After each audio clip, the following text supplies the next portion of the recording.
जाए तो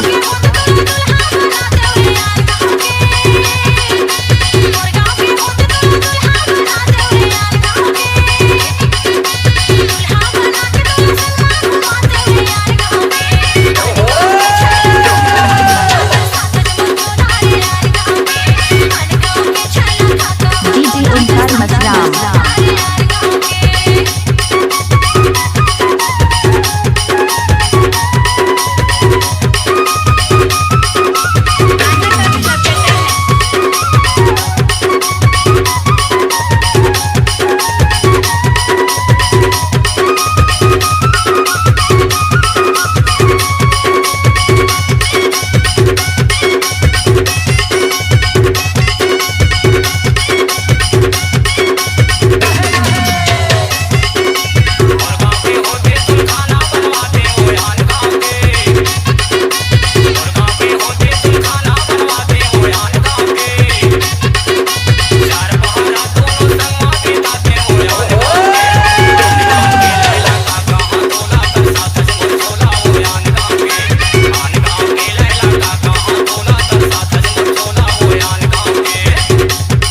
DJ Omkar Masram.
जिंदगी में जितना इसमें जिलाऊं मुझे चाहिए ही चाहिए, तो लाइक मारो। और अगर तुम लोग नए हो तो सब्सक्राइब करो। वो जो लाल वाला बटन है उस पर फूट फेंक के मारो या फिर मोमबत्ती, मुझे नहीं पता, बस क्लिक हो जाना चाहिए। अब मैं भी जा रहा हूं, मुझे पैसों के पीछे भागना है। बाय।